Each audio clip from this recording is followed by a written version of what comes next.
కాంతమ్మకి చెప్పలేనంత ఆనందంగా ఉంది. తన కొడుకులు రంగా రాములకి పెళ్లిళ్ళు చేసేసింది. తన ఇంటికి కోడళ్లుగా అడుగుపెట్టిన కాంచన రమ్యలని చూసి సంబరపడిపోతుంది. రంగకి సిటీ అమ్మాయి అయిన రమ్యనిచ్చి పెళ్లి చేస్తే రాముకి పల్లెటూరమ్మాయి అయిన కాంచననిచ్చి పెళ్లి చేసింది. ఆ ఆనందంలో కాంతమ్ముండగా అక్కడికి పక్కింటి పారిజాతం వచ్చింది. ఏంటి కాంతమ్మ ఆనందంతో పొంగిపోతున్నావు? ఏవైంది నీకు? అప్పుడే సంబరపడిపోకు. ఇప్పుడే మొదలైంది అసలు కథ. నీ కోడళ్ళిద్దరూ నిన్ను చెడుగుడు ఆడుకోవడానికి సిద్ధంగా ఉన్నారు. వాళ్లతో కాస్త జాగ్రత్తగా ఉండు. నోర్ముయ్యవే పారిజాతం, అనవసరంగా మాట్లాడకు. పచ్చగా ఉన్న నా కుటుంబాన్ని చెల్లా చెదురు చెయ్యాలనుకుంటున్నావా?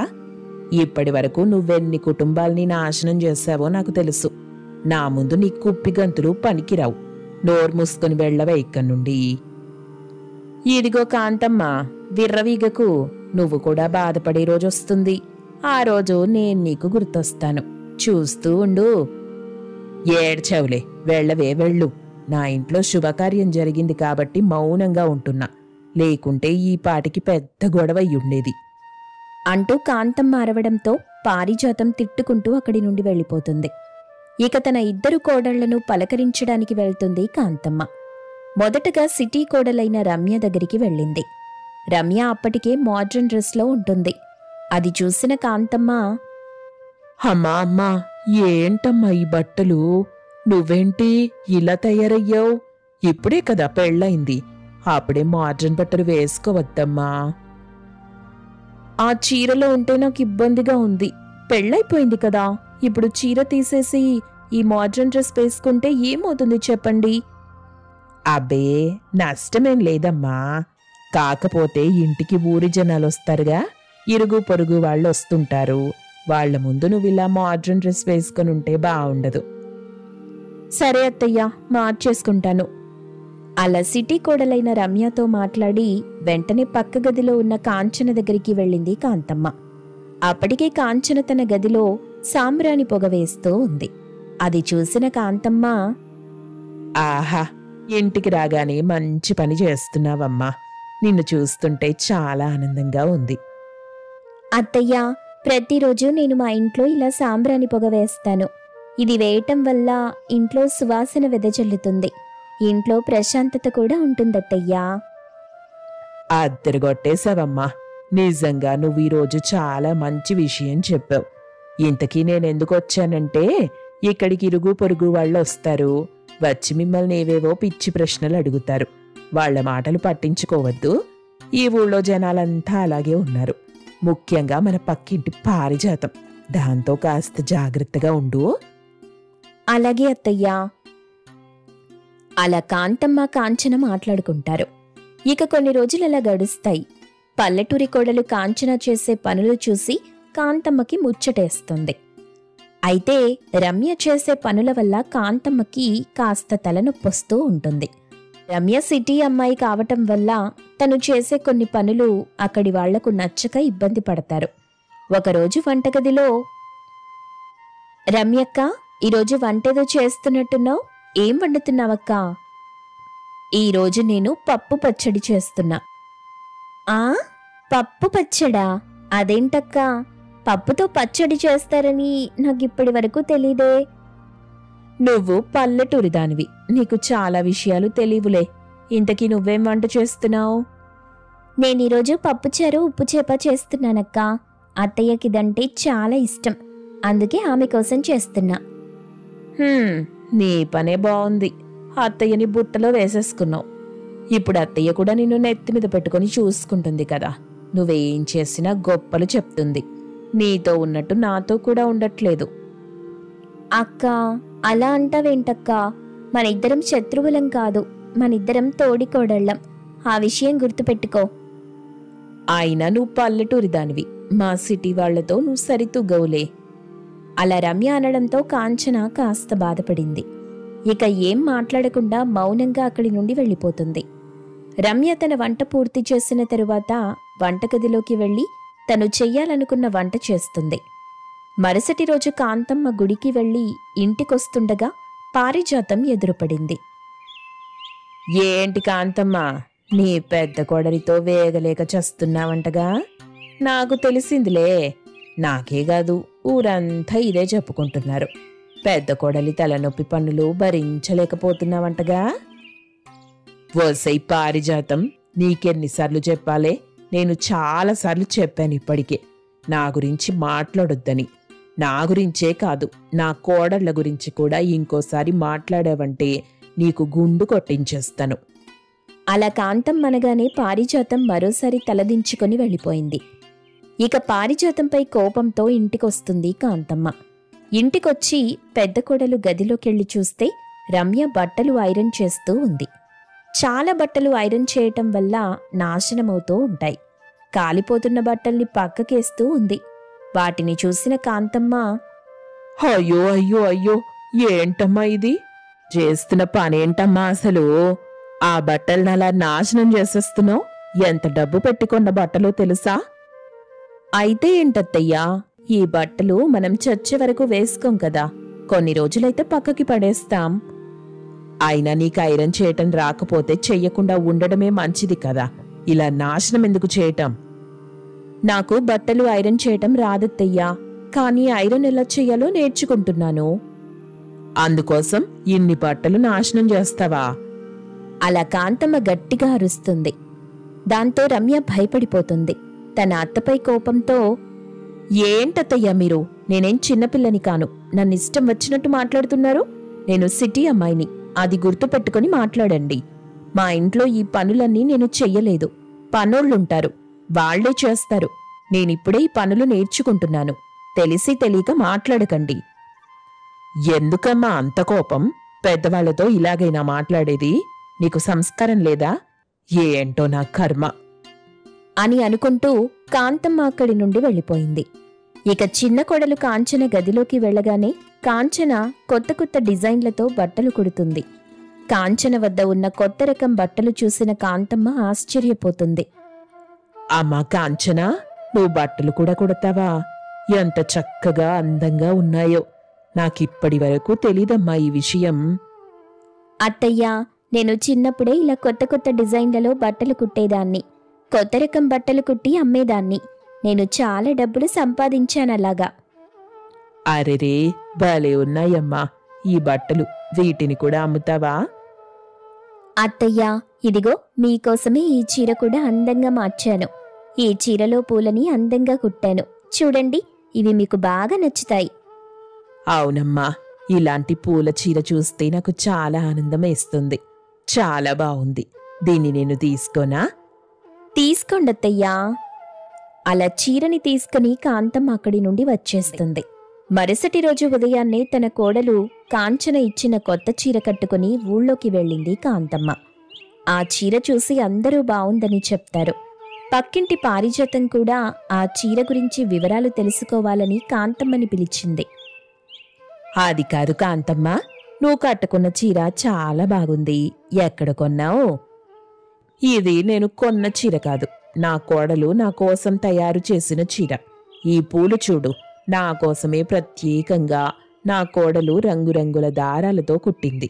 ఎంత బావుందో కదా. కాంతమ్మ, నువ్వు చాలా అదృష్టవంతురాలివే. నీకోసం కోడలు ప్రత్యేకంగా ఈ చీర చేసిందంటే నువ్వు నిజంగా గొప్పదానివేలే. నా కోడలు ఉంది, ఏం లాభం? నా కోసం ఏ రోజు ఏమీ చేయలేదు.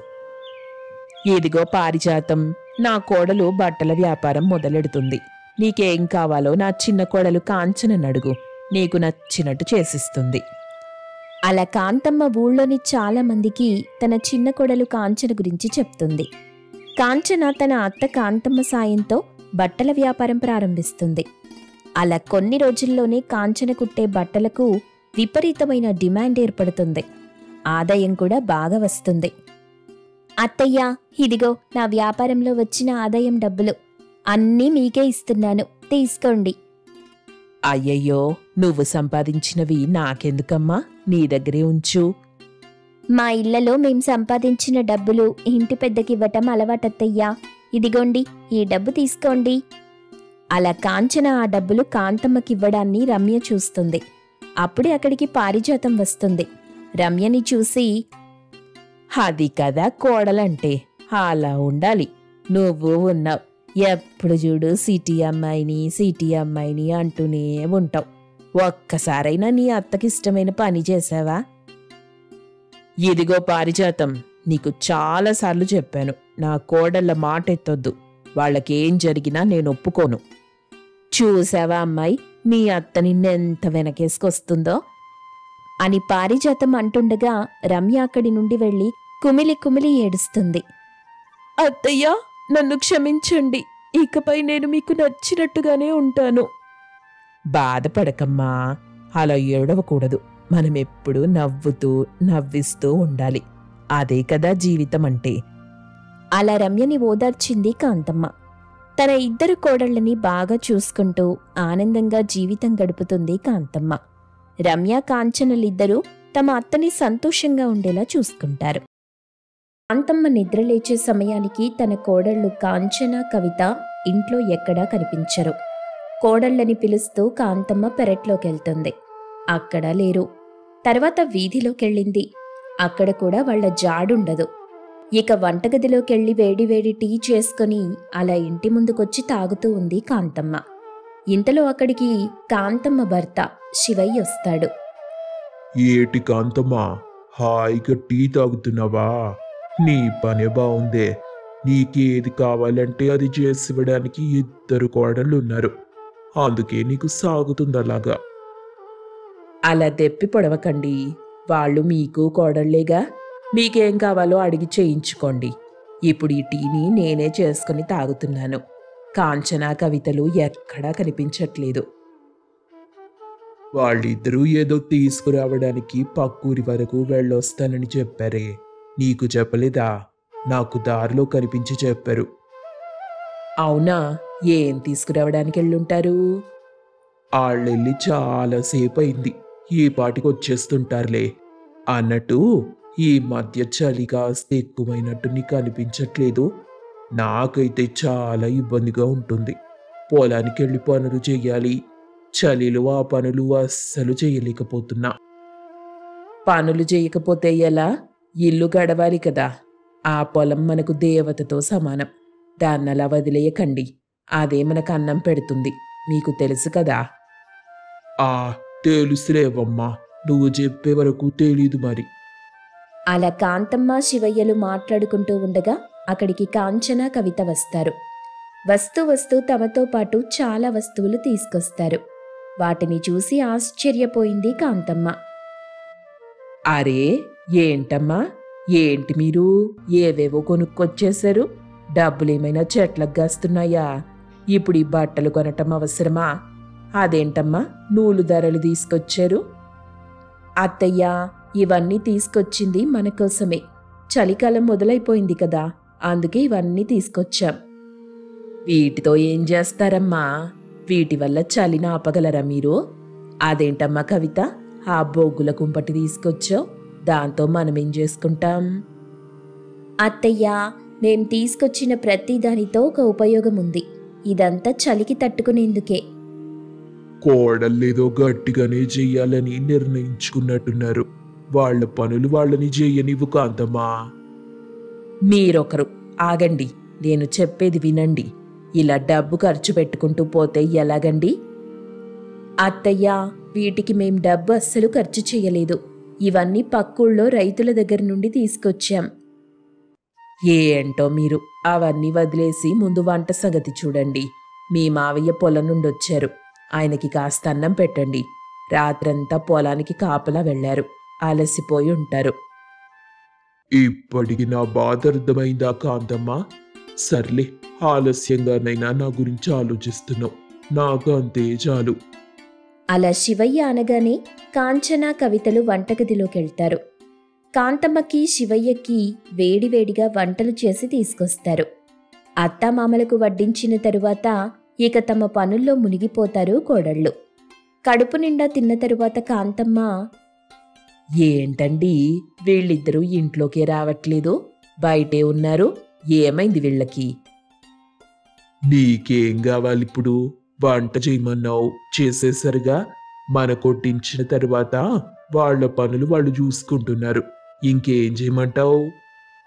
సర్లే, ఆ కోపం ఎందుకు? వెళ్ళి చూద్దాం పదండి, వాళ్ళు ఏం చేస్తున్నారో ఏంటో. అంటూ కాంతమ్మ శివయ్యలు ఇంటి నుండి బయటకొచ్చి చూస్తారు. అక్కడికొచ్చి చూసేసరికి కవిత ఒకవైపు బొగ్గుల కుంపటిలో బొగ్గులు వేసి మంట వేస్తుంది. ఇక కాంచనేమో ఆ ఇంటికి పిడకలంటిస్తూ ఉంటుంది. అది చూసిన కాంతమ్మకి ఎక్కడలేని కోపం వచ్చింది. ఏంటమ్మా, ఏంటి నువ్వు చేసే పని? బంగారం లాంటి ఇంటికి పిడకలంటిస్తావా? చూడ్డానికి అసహ్యంగా ఉంటుంది కదా, బావుండదు. అందరూ చూసి నవ్వుకుంటారు. ఏవండి, మీరన్నా చెప్పండి. ఏమా కాంచన, ఇలా ఇంటికి పిడకలు కొట్టాలని ఎందుకు అనిపించింది మీకు? ఎవరైనా చెప్పారా ఇలా చేయమని? మావయ్య, నేను పల్లెటూరు అమ్మాయిని కదా, చలికాలం వస్తే ఏమేం చేస్తే మంచిదో అవన్నీ చేస్తున్నా. ఈ పిడకలు ఊరికే తీసి పారేయకండి. వీటి వల్ల చలనేది ఇంట్లోకి రాదు. పిడకలెండిపోయిన తరువాత గోడల నుండి ఊడి పడిపోతాయి కదా, వాటిని మనం కుంపట్లో వేసి చలి కాచుకోవచ్చు. వీటి పొగ వల్ల ఇంట్లోకి దోమలేవి రావు. చాలా బాగా చెప్పావమ్మా. సాయంత్రం అయితే చాలు, చలి మొదలై గిలిగింతలు పెడుతుంది. చలి వల్ల మీకు ఇబ్బంది రావచ్చు. అందుకే ఇలా కుంపట్లో మంట వేశాను. రాత్రిపూట ఈ కుంపటిని మన గదిలో ఒక మూలన పెట్టుకున్నామనుకోండి, గదంతా వెచ్చగా ఉంటుంది. ఇక చలికి భయపడాల్సిన పనే లేదు. ఆహా, మంచి ఆలోచన తల్లి. చూసావా కాంతమ్మ, కోడళ్ళు చలికాలానికి ముందుగానే మనకివన్నీ చేసి పెట్టేస్తున్నారు. మనం ఎక్కడ చలికి ఇబ్బంది పడతామేమోనని వాళ్ళు ముందుగానే మన గురించి ఆలోచించి ఇవన్నీ చేస్తున్నారు. శివయ్య అలా చెప్పగానే కాంతమ్మకి ఏం మాట్లాడాలో అర్థం కాదు. మొహం ముడుచుకొని అక్కడి నుండి వెళ్ళిపోతుంది. ఇక శివయ్య మాత్రం తన కోడళ్ళని మెచ్చుకుంటాడు. శభాషమ్మా, మీరిద్దరూ చాలా మంచి పని చేస్తున్నారు. ఇంకా ఏం చేస్తారో చెయ్యండి.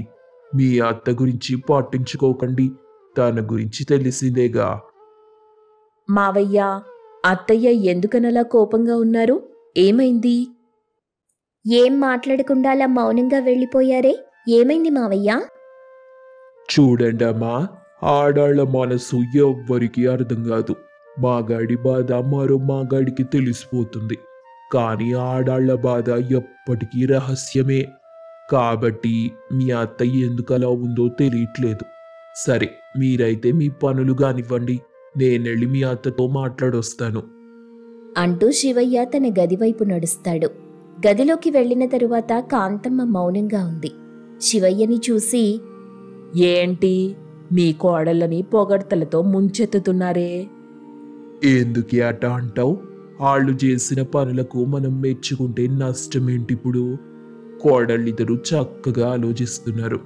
అదే ఈ పని నీ కొడుకో నీ కూతురు చేస్తుంటే ఈ పాటి కళ్ళను ఆకాశానికి ఎత్తేసుంటావుగా. మరి కోడళ్ళ విషయంలో ఎందుకు అట్టా ఉన్నావు? ఇప్పుడేం చేయమంటారు? వెళ్ళి వాళ్లతో మాట్లాడు. ఎప్పుడు వాళ్లకు పనులు చెప్పడమే కాదు, కాస్త వాళ్ళు చేసే పనుల్ని ప్రశంసించాలి. అదే మనం వాళ్ళకి ఇచ్చే గౌరవం కూడాను. శివయ్య అలా అనగానే కాంతమ్మలో మార్పు మొదలైంది. కాసేపు ఆలోచించిన తరువాత కాంతమ్మ కోడళ్ల దగ్గరికి వెళ్తుంది. అక్కడికెళ్ళి చూస్తే కాంచన ఒక గొర్రె నుండి వెంట్రుకలు వేరు చేస్తుంది. అది చూసిన కాంతమ్మ, అమ్మాయి కాంచన, ఏంటమ్మా ఇది, ఏం చేస్తున్నావు? గొర్రె వెంట్రుకల ద్వారా ఉన్ని తయారవుతుందత్తయ్యా. దాంతో మనం కప్పుకోవడానికి స్వెటర్లు చేసుకోవచ్చు. రాత్రిపూట వాటిని వేసుకొని నిద్రపోతే చలుండదు. ఇదంతా మీకోసమే. అత్తయ్య, సాయంత్రం నుండి మీరు తలకిది వేసుకోండి. దీన్ని ఉన్ని టోపీ అంటారు. ఇది వేసుకుంటే వెచ్చగా ఉంటుంది. ఆహా, మీరిద్దరూ చక్కగా అన్ని ఏర్పాట్లు చేస్తున్నారమ్మా. నాకు చాలా సంతోషంగా ఉంది. ఇప్పటి వరకు చలికాలం వచ్చిందంటే చాలు, తట్టుకోలేకపోయేదాన్ని. చలికి సరిగా నిద్ర పట్టేది కూడా కాదు. పైగా శ్వాస తీసుకోవడానికి చాలా ఇబ్బంది పడేదాన్ని. మీరు నా కోసం ఇన్ని చేస్తున్నారు. ఇవన్నీ చూస్తుంటే ఇక చలంటే భయపడాల్సిన పని లేదని అర్థమవుతుంది. నిజంగా మీరు నాకు దొరికిన వజ్రాలమ్మా, వజ్రాలు. అబ్బబ్బా, కోడళ్ళంటే ఇంత ప్రేముండి ఎన్ని రోజులు మౌనంగా ఉన్నావా కాంతమ్మా? మీరు ఊరుకోండి, నా కోడళ్ళు నా ఇష్టం. అలా ఆ రోజు సాయంత్రం వరకు సరదాగా మాట్లాడుకుంటూ పనులన్నీ చేసేస్తారు కాంచన, కవిత. అలా 2-3 వారాలు గడుస్తాయి. చలి తీవ్రత ఎక్కువవుతుంది. ఊళ్ళో చాలామందికి జ్వరం, జలుబులు వస్తాయి. కానీ కాంతమ్మ ఇంట్లో మాత్రం ఎవ్వరూ జబ్బుపడరు. ఒకరోజు ఆ ఊరి పెద్ద మనిషి రాంబాబు పనికట్టుకుని కాంతమ్మ ఇంటికొస్తాడు. అమ్మా కాంతమ్మ, ఊళ్ళో అందరూ చలికి ఇబ్బంది పడుతున్నారు. కానీ మీకు మాత్రం ఎట్లాంటి ఇబ్బంది రాలేదా? అది కనుక్కుందామని ఇక్కడికి వచ్చాను. ఈ విషయంపై మీకు చాలా విషయాలు చెప్పాలి. ముందుగా మీరు కాస్త సూప్ తీసుకోండి. అమ్మా కాంచన, కవిత, రాంబాబుకి సూప్ తీసుకురండి.